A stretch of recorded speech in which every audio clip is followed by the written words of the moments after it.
I managed to yesterday catch up with the guys from the Clockworks. They're a really cool new band out of Galway in Ireland. Alright, I'll let this speak for itself. Hi, how you doing? How you doing, man? Yeah, not too bad, thanks. You're from Galway, is that right? Based in London? Yeah, from Loughrea in Galway, yeah. We're based in London now at the moment. Okay, whereabouts in London? Near Golders Green, Brent Cross. Okay, yeah, I know. How's it been during lockdown? We were actually, myself and Sean were home for about 3 months. We went home in March to Ireland. Oh, okay. And James is actually still back in Galway. But Tom, our bass player, he's been here the whole time, and he said it's been kind of eerie, just like kind of going around the centre of London and being like 28 days later, kind of yeah. That kind of vibe. But yeah, we're back now, myself and Sean, and it's seems to be getting busy again. Yeah, judging on traffic at least. Yeah. That's like obviously everything's not open yet, but I think they're talking about doing that soon. Yeah, I take it you're coming out to like rehearse or anything, or get together and like make anything new or anything like that at all. We're working on stuff, but we haven't been in the same room in over 3 months now, which is the first time in probably since we were in school. You know, that we haven't played together, and it's been strange, but like we've actually kept the creative side going with demos, and James is writing heaps of songs these days. That's brilliant. Yeah.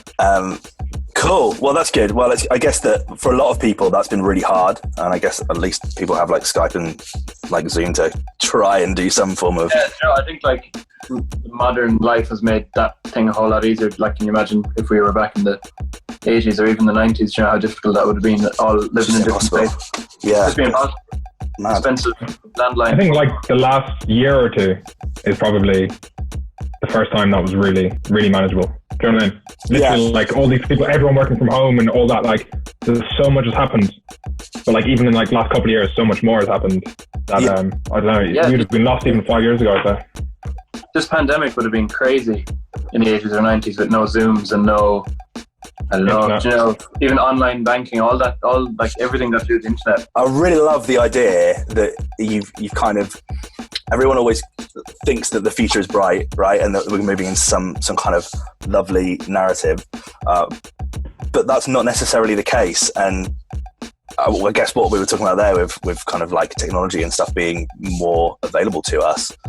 But yeah, we're still not moving kind of a rate that we kind of thought we would be had we been looking forward 20 years ago.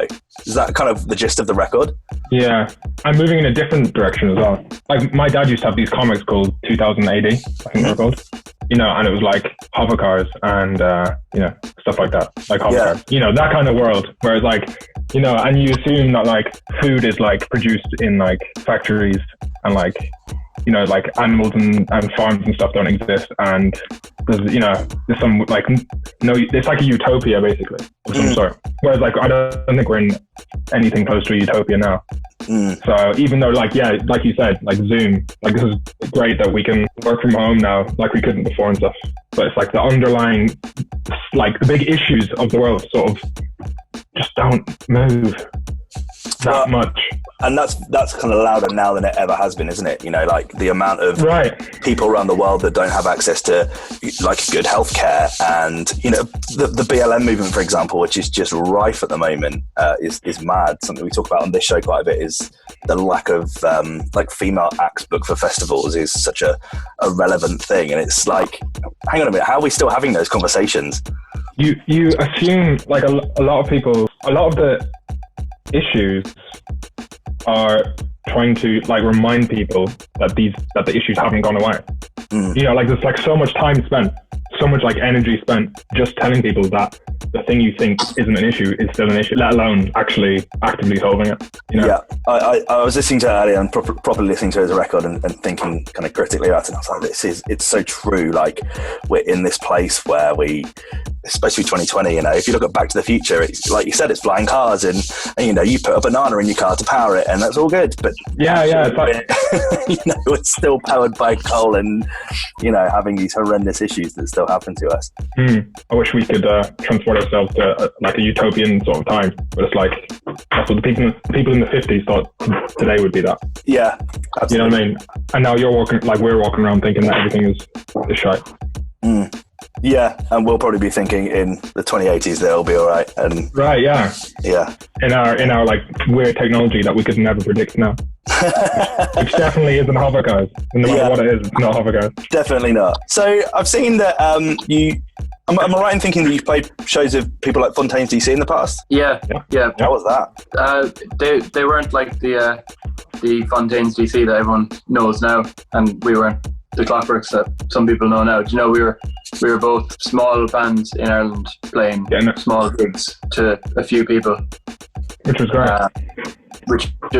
We loved. You know, we love connecting with other bands, especially when we were back in Galway. We'd just put on gigs ourselves and find bands from Dublin and ask them down to play with us, vice versa. And it's just great, you know, connecting with other like-minded musicians, and it's great to see success come as well from that. Yeah. Well, there seems to be just an array of amazing talent coming out of Ireland at the moment. There's so many cool bands that are just around at the moment. They just seem to be smashing it. It's funny, isn't it? Something in the water, maybe. It's a funny one. It's like we've spoken about it a couple of times before. You know, even amongst each other, but like with, say, other people maybe in like interviews or whatever. And it's like, you know, in the past, when there have been sort of scenes or whatever you want to call them, like little pockets of like loads of bands coming out of a certain space, and they often talk about how they were sort of oblivious to it happening until other people told them it was happening, you know. Yeah. And I think we, maybe specifically us in particular, were completely that way because we were in the west of Ireland in our own little bubble. I keep saying in our own little bubble, but it did sort of feel like a little bubble. Yeah. And then there was like bands like Fontaines over in Dublin, and then they were sort of doing that, and we were like kind of like trying to get bands over to Galway a bit, and we were going over there a bit, and then suddenly, you know, there's like all these bands. Everyone's going like, there's so many bands coming out of Ireland, and you're like, yeah, actually, I guess there is actually, yeah. You know, yeah. It's cool. It's hard to describe, but yeah, it's cool. No, it's really cool. It's good to see like diversity in our music as well, and it's so easy and for everything just to come out of like London, but you know, you have great stuff coming out of Ireland and Liverpool and like the northern cities and even places like Middlesbrough and Newcastle. There's some cool stuff coming out of everywhere, as well as like I've just come back from a year in Australia, and some of the music that's coming out of Australia is ridiculous. Like there's so much. It's not just linear now. It's like not New York and London like it always has been. It feels like we're really kind of spreading out again, which is really cool. I'm really excited for it. There's a strong culture in Australia of music. So where we have like the BBC over here, and like Radio 1, they're big radio stations called Triple J, which if you go to YouTube, you can search for Triple J. And yeah. They do the covers. Absolutely, yeah. Like a version, yeah. And I guess as a radio station, they're kind of somewhere between Evening Radio 1 and like Six Music. So they play really cool alternative music all day from across the board. And I guess what sparks that is a really interesting blend of music. Like they have their own kind of like little grime scene, which sounds bizarre with an Aussie accent. They've got some really, really cool punk bands, and some really like good rock bands and stuff coming out there as well as like it's been techno and house and drum and bass over there for a long time. It's been a big hub for it over there. But then you got like that's what I would know them for is techno. And like Melbourne Shuffle, yeah. But then I guess like you look at people like Pendulum and you look at Flume and Tame Impala, like they're all from Australia. So there's something pretty cool. And the Chats, yeah, who we definitely love on the show. So when's your next gig? I take it that's like who knows, right? £1 million question. God knows. I'd like to say next week, but more than likely next year. Right. Well, please God, next year. You know, you wouldn't know. There's a lot of industry talk that it'll be without a vaccine. It might not even be next year. It'll be late next year. That's a scary part. Yeah. I mean, we covered Glastonbury quite a lot this week, and it's just mad that, you know, their 50th year big year just didn't go ahead. It's just bizarre. You know? Yeah, this was meant to be our biggest biggest year yet. With bookings wise, we had the summer pretty filled up with every festival that we wanted in Ireland and England and Paris and Prague and all these different places lined up. We're all gone out the window. Yeah. Well, it will happen. It's just a delay. Yeah. So I keep telling myself anyway. Yeah, the weird thing is though, like you say, like, because we could say like, oh, I will be playing in May, right, next year. Yeah. You could say that, and then at the same time, you're not sure is that pessimistic or optimistic.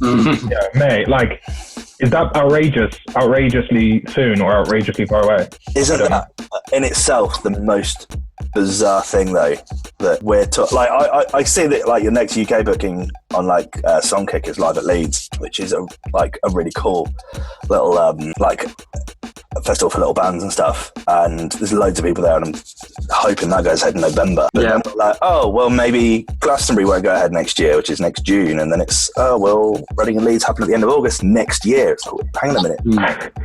You're right, Ray. Like, is that optimistic or is that pessimistic? And the fact that I suppose the bigger the thing you're talking about, the less likely. So, like, Glastonbury is the biggest thing you could imagine. So the likelihood of that happening is lower than like Leeds. Especially although Leeds. It's outside. Yeah, although it is outside, that's true.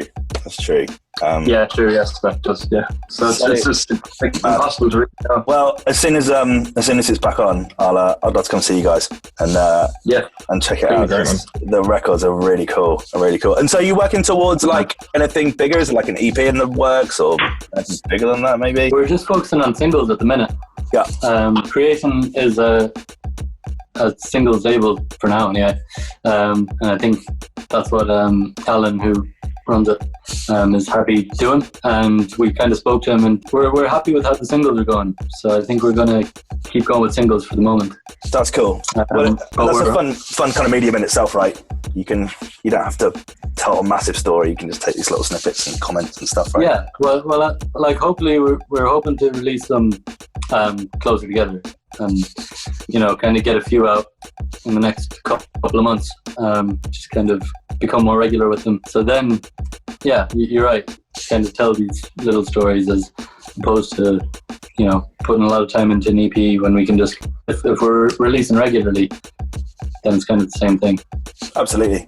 Yeah. I like that. Also, I think it also allows us to focus on coming up with a really good album instead of just putting out, like, I'll put out your 3 singles, throw together 7 B-sides. You know what I mean? Yeah. We're not, when, like, everything about us is, whatever that is, everything about us is the opposite. Right, okay. like we don't like to waste a hi-hat, let alone 7 songs on an album. You know what I mean? Absolutely. Like, we don't like to waste, like, if like a guitar shouldn't be playing for 1 second, even if you want to play, if we don't think it should be playing, it's not going to be there. You know what I mean? So, well, I guess it also forces you to be in that place where you're only as good as your last. And so many people, like you said, put 3 really great singles out and then put a load of filler and weird stuff out.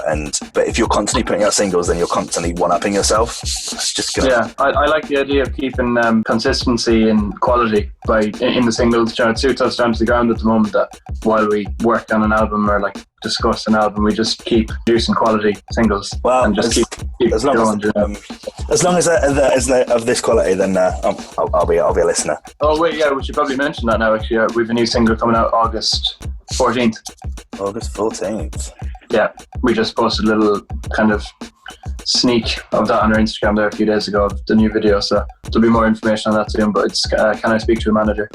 Or a manager? No, it is a manager. I second guess myself.